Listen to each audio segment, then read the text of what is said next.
Hi and welcome. This is Phyllis Edwards from The Widow Speaks, and we are on episode 21. And this is going to be strictly discussion, and there's nothing about it that's, rooted in absolute fact. But I have had a lot of people comment to me about dreams. So we're going to start off with a little bit about dreams. And then we're going to go into one or two books that I found interesting. There's one that I really, really think is worth your time. So I'm going to share that with you. And in the meanwhile, just to remind you that in the past, we've had a lot of experts. So we've been dealing with a lot of concrete information, financial wills. We just had last week another person on talking about how it's really important, even though you don't want to do it, to get in there and make your arrangements with funeral. And I will say this again, even for those of you that are 40, you're babies and you're not thinking about it, but we just don't know. So if you want to save the heartache for your family, go ahead and get in there, find out what it's all about. Maybe you don't want to do something right away, but at least give it a shot. See what it's all about.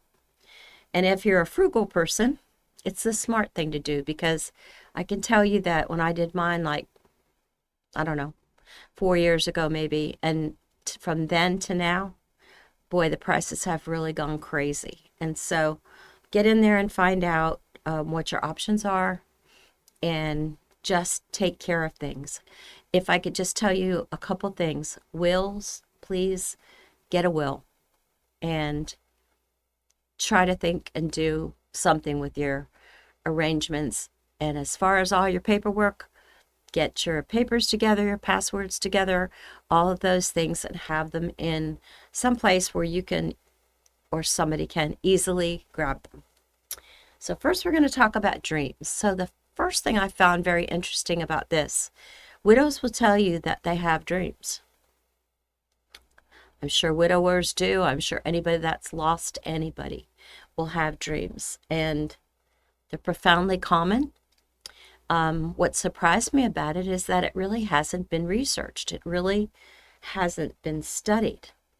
They say that it is a natural part of grief and the mourning process, and I could see why it would be a natural part of a process, because there's things that you're trying to work out in your mind and your conscious mind during the day, all during the night. And of course, the way we work things out, even when we're not talking about something as serious as death, is processing things oftentimes through dreams.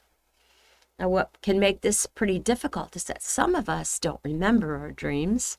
One of the things that they do say to do is to keep a journal by your bed. And then, if you do have a dream and you've got something lingering in there, then, kind of wake up from it, then write it down. And then you can look at it later. The reason why I started to look at this was twofold. One, for me, every day for the last 8 months, I've been hoping that I'll get some sort of a dream, some sort of visitation. Visitations are supposed to be the best. There's categories of dreams. Well, I can't really say that I can talk to you from my own experience, but I have had friends that have talked to me about it.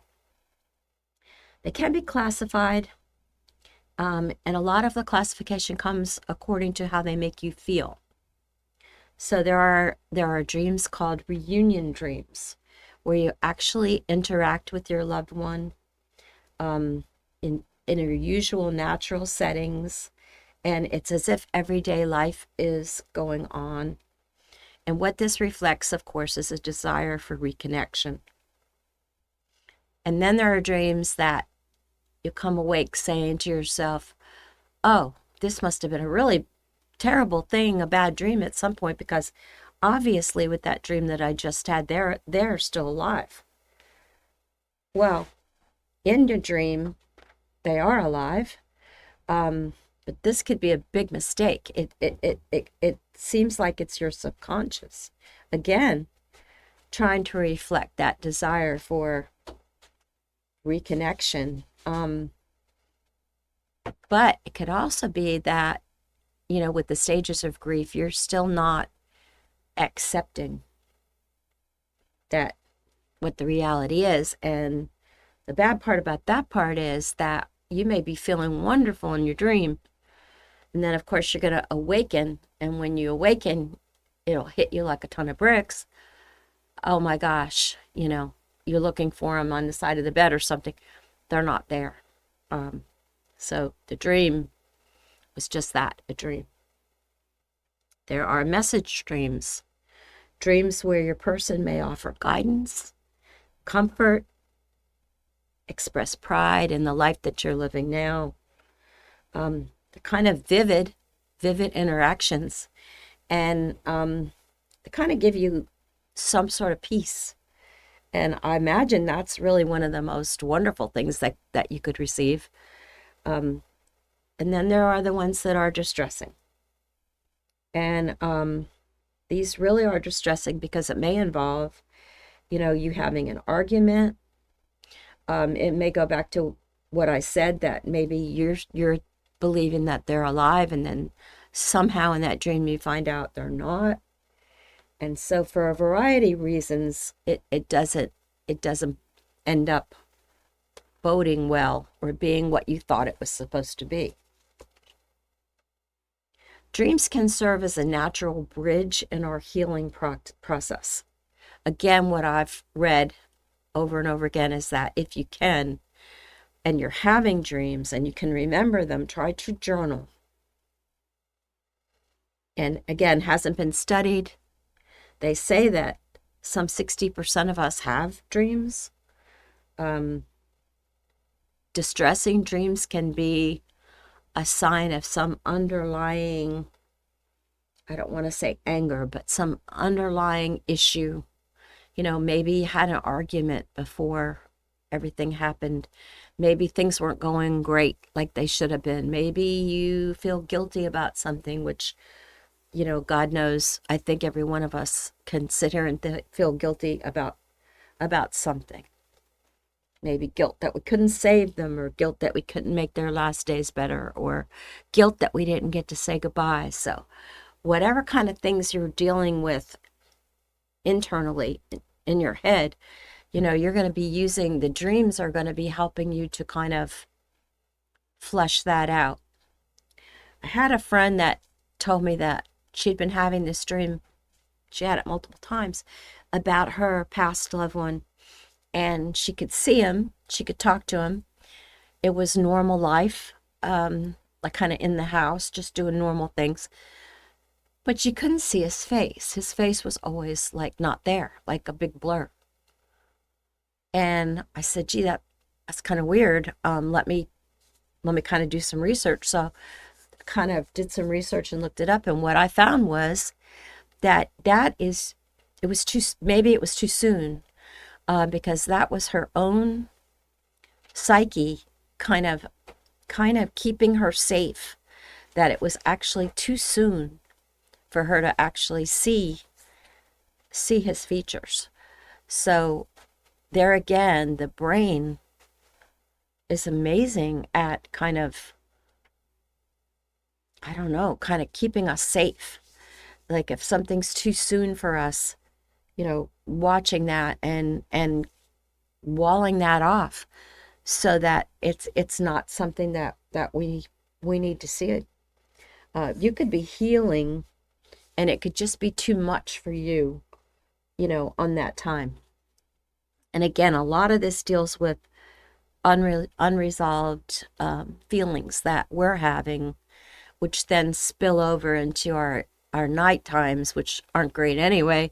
But if you do get to sleep, then that's where some of these things could be hitting you. And again, we carry stuff forward with us, like, were you mad about something? Were you annoyed about something? and you're trying to work through that through all of this, and it's showing up somehow in your dreams. Um, a lot of people, and this is very common, a lot of people get signs, and they can a lot of signs in nature. Butterflies are very common. Feathers are really common. Coins are very common. And supposedly, if you get a lot of those, or you're seeing those, then that's your loved one telling you that somehow they're still there. They're still around you. I know when I first lost my husband, I would walk my dog pretty early in the morning, and we were then living in a place that had a lot of wild nature. And as I was walking him one morning, out of the corner of my eye, I saw this huge deer. I don't know if he was a buck. I don't know what he was, but he was huge. And he didn't run. Usually they move in packs of like three or fours. And as soon as they see you and they know like you've passed or you're not too close to them, they will take off like a shot across the street.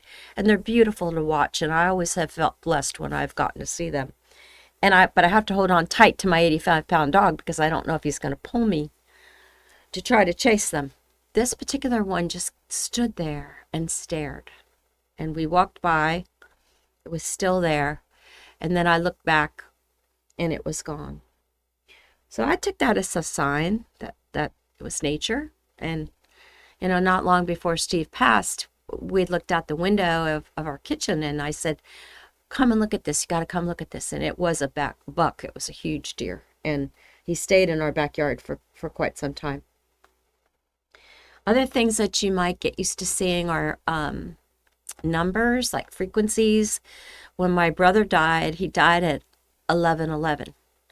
And I still see the number 11:11 all the time without even looking for it.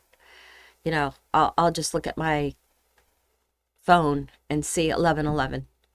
And I'll always think of my brother and say a prayer. But there are other signs, other numbers that you might see in like repeating, and that's supposed to be a sign. Some people actually hear footsteps and voices. So I can only say that one time I right after Steve passed, I was sleeping. I must have fallen asleep.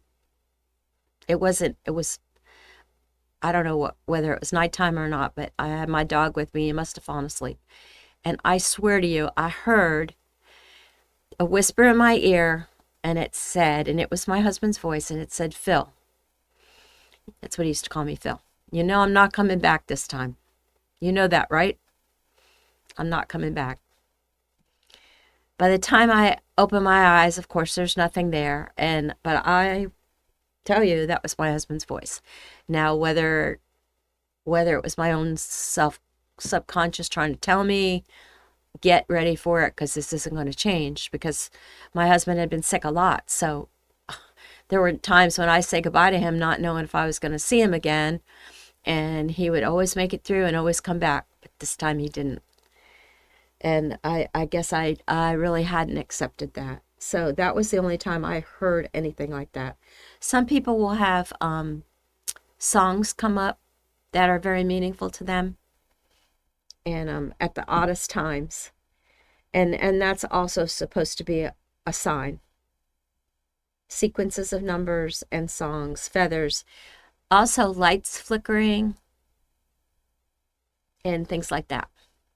So I think those are very natural things to talk about, because even though you might not see those written somewhere, and I might not be able to get an expert to talk about it, although I will try, it's still things that I think we go through. And if I can find all these things and mention some of the things that I've been through, I'm assuming that you have one or two stories that you probably could tell as well. And just so you don't think you're losing your mind, maybe we are, but if we are, there's a bunch of us out here that have the same story that we are kind of relaying to you. So I want to start with that, and as I find more things, if you find it interesting, or if I find some people that can talk more about it, I will certainly bring them back. The other thing I thought we'd talk about today are books, some books. I have bought a whole bunch of books because that's what I do. I'm an educator, and even when I was having my second child, I bought a book called Have It Your Way, which is a kind of a take on Burger King, Have It Your Way, but it wasn't about that. It talked all about having a baby. Now, that may sound strange to you because I wasn't a child when I had my babies. I was older than most, but the first time I had my first child, they gave me Pitocin, and I had no idea what Pitocin was. Nobody ever told me about having any babies or anything like that, kind of like they don't tell you about being a widow. And it was moving very, very fast. Well, what Pitocin does is it just doesn't give you a breath. Like it just keeps those contractions coming. And I was handling it, but I couldn't handle it that well. And it was at a time when everything was supposed to be natural. You just weren't a good person if you didn't do it all naturally. So there I was trying to go through that. And I made a pledge to myself and said, if I'm ever lucky enough to have a second child, I'm going to refuse this Pitocin and do something different. So I did. 15 months later, when I had my second child, which I was shocked about, I said, no, I'm not having Pitocin. And the doctor wasn't happy with me because he wanted to get out of there at a certain amount of time, and I wasn't helping him any. I remember they had me walking up and down the halls and, things like that. And I was exhausted. And it was a kind of a medical training place. It was actually it was a medical center. And it was a very, very good hospital. I was very lucky to be there. But at that time, they were experimenting with all kinds of new things on how to have a baby. Well, meanwhile, if they let me sit in the room at all in between contractions, I'm reading my book, How to Have It Your Way, and I come across transition, which is when you actually literally want to kill the person that you're with. You're squeezing their hand so tight that they're crying. And then I'm like, oh, I'm in transition. All the nurses were laughing at me, but at that point I could care less. It was just one of those things that was like, okay, I'm going to do this and I'm going to do it my way. Well, I did. And she was born okay, but she had to stay in the hospital about 5 days, my little one, because she had to be under the lights and everything else, and she just wasn't 5 pounds, wasn't even close, so they kept her for a while. But I have been finding books since any situation I've ever been in, and I've tried to read my way into understanding. So I started buying things. I bought this one called The Journey of Souls. You may find this very interesting. I tried. Michael Newton, he's a PhD. It's called The Journey of Souls and Delivery of Souls, two of the most fascinating books I've ever read, but written by that positive was given by Shirley MacLaine, so P.S.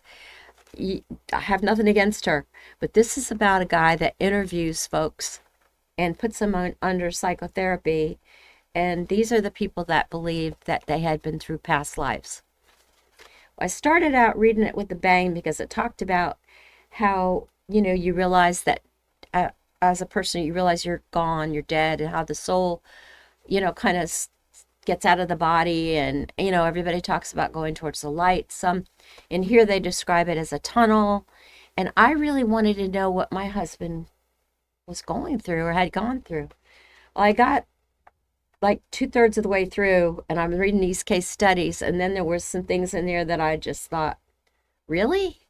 I mean, I guess I wasn't buying the whole thing, but you may feel differently about it. It talks about that there's like levels of souls, all the way up to level 4, which is an advanced soul, and they just go back at any given time when they're told to, and they just reincarnate. They just do it all over again. Or there are others that just do it because there's one thing that they haven't been able to master on earth, so they go back to do that.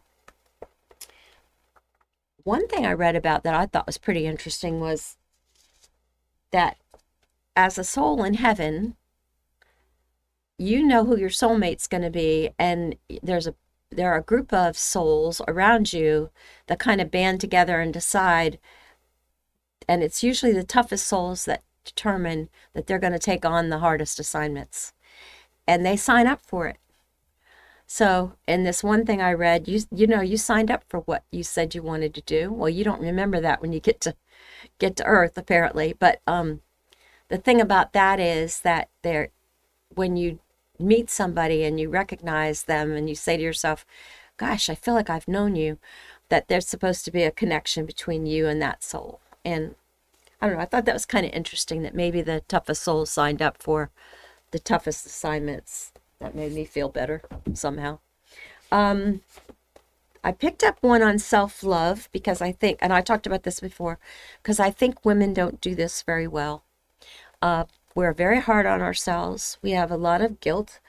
Everything we say, we think about 2 and 3 times. We second guess ourselves. And it doesn't matter. I was a superintendent of schools. I was a CEO. I was a financial person. I made decisions all the time. It doesn't matter. You're going to second guess yourself. It's just one of those things that we tend to do. This walks you through, and again, it's a little bit of journaling. It gives you a prompt, but it walks you through like being mindful, being in the moment, common humanity. Like take some time to think about common humanity and reflect on the fact that you're not going to be perfect, because we're all trying to be perfect. It talks about being kind to yourself. What could you do in any given day to be kind? And are you taking care of yourself? Because as you get into being a widow, there are some times when you really don't have much in terms of self-care.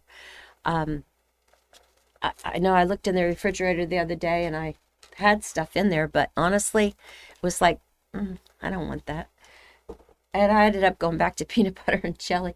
I know that that's not good for me and I should be eating better and exercising and all that other stuff, but maybe I'll get to that. It talks a lot about gratitude, and I used to talk about gratitude when I had students that I was teaching or when I was teaching my teachers, because having gratitude, stopping and thinking about the things in your life that went well, where you were blessed, where you actually think maybe you might have seen a miracle or two. You know, when I had my babies, I know that was a miracle because I wasn't supposed to. But I did, and I had 2 children 15 months apart. And I think there's a lot of times in our lives when we've actually experienced positives where God has saved us and kept us out of really putting our toe in the wrong thing, and pulling us out again. And we have to remember on a daily basis to be mindful and to be thankful for those kinds of things. Patience. I'm terrible at patience. I'll just tell you right now, I'm awful. I hate waiting. I want to solve everything immediately. And now I think that's one of the reasons why this is being so hard for me, because I want to fix this. And there's no way I can fix this. I'm not God. I don't know if you're like me, but this, just sit in it and go with it. And, you know what the scripture says. God has good things in store for you. He's not going to let you down. He knows when you're suffering. He captures every tear. Just like with Job, he had to give permission for Job to be punished. He was punished. He went through a lot. But he had to give permission to Satan to punish him. But he didn't told him, you can't kill him. And then when Job said, it doesn't matter, I know my Redeemer lives, that was the turnaround. And God decided, you know what? Now I'm going to bless you. I'm going to give you double for everything. And he did. He got his health back. Everything turned around. And he lived for another, I don't know. I lived a long time back then.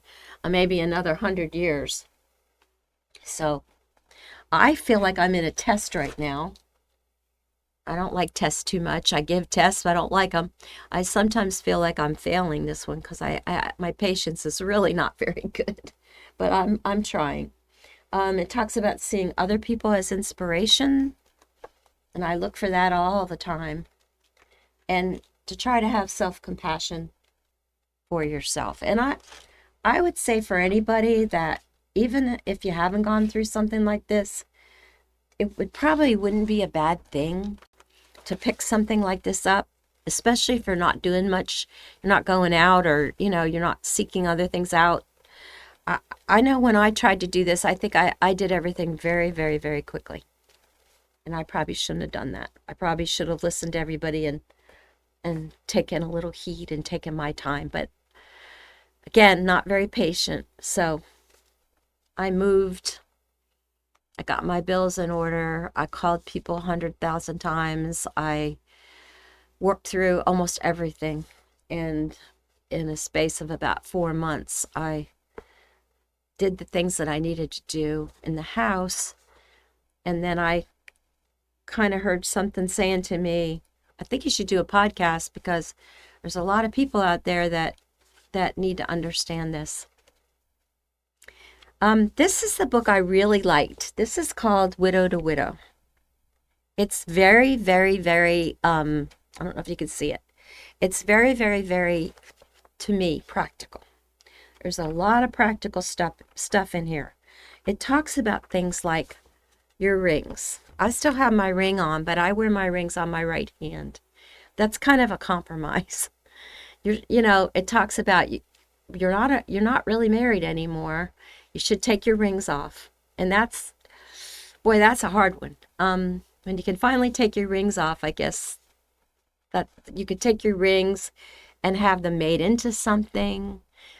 People do that, but I just took my rings from my left hand to my right hand, and I don't think I quite made it on that one. But anyway, whatever you're doing, I don't know. This is something that somebody's asked me about. Emptying closets and emptying out your husband's stuff. This was a killer. I did it because I had to move and I didn't have anybody to help me. There was nobody I could call to come in and say, hey, I can't do this. Could you just, go into your dad's closet? I did everything. And it was awful. I'm going to tell you right now, it's gut-wrenching. I think the hardest thing for me, as crazy as it is, were the shoes and the ties. That just set me into, I don't know what. But it tells you in here to take your time. It doesn't matter if you do it. You could take 6 months if you want to. Take your time. If you only want to take 1 or 2 things, go ahead. I couldn't do that because I had to get out and I had to clear the house. But I'm telling you, it was really, really hard to do. It also talks in here about things like time frames, like, talks about dating. I mean, it talks about things like that, which a lot of widows are like, not me. But it really does kind of give you a lot of things to talk about, and talks about children. And I found this, and I love my kids, but children, as they start to get older and you start to get older, become like they're trying to switch roles with you. You may not be ready, but they are in some ways. They're very protective, and they want to kind of tell you, don't do this, don't do that. And if you're not ready for the nursing home yet, that may really irritate you. So I find that that's not such a good thing. And they all talk about journaling. So even this one did a journal entry, and it was a letter to her husband saying, it's been 2 years, this is what's happened, you wouldn't recognize the house. Stuff like that. There must be something on journaling, folks, because when you do that, and I did it myself. I wrote a book, and it was really something. I don't have it published yet or anything, but when I started writing it, it was a lot. Things just started coming out of me, and I could see things that happened in the past in our life together that were really, really positive, and I could see how I'd gotten through an awful lot of stuff that nobody should have gotten through. But that being said, it was good to look back. You do not live an ordinary life. Your life is extraordinary, and it's not over. And I keep trying to tell myself that his life is over, and there's no more that I can do about that. But you're still here, and you're still here for a reason. We talked about this one last time. So you may want to do something like this. This is easy. If you don't want to write a book because you don't like looking at blank pages, you might want to get something like this and fill it in, because your kids may want it later. They don't talk to you about it, but they're going to want to know later, sometimes when it's too late, what you were all about as a person. They only see you as a mom. They don't really see you as a person. Well, I thought this was kind of interesting, and I hope you did too. And I'm going to sign off for now. This is Phyllis Edwards telling you it's beauty for ashes. That's our prayer. Please give us beauty for ashes, and that God is close to the brokenhearted. And I know that when we don't see things happening soon enough, sometimes we forget that. But I'm hoping for you and for me that, in fact, we can have a beautiful, remaining, and prosperous life. And I am hoping that you will take some baby steps today to get out and see the world and be thankful that you have another day. Bye. God bless you.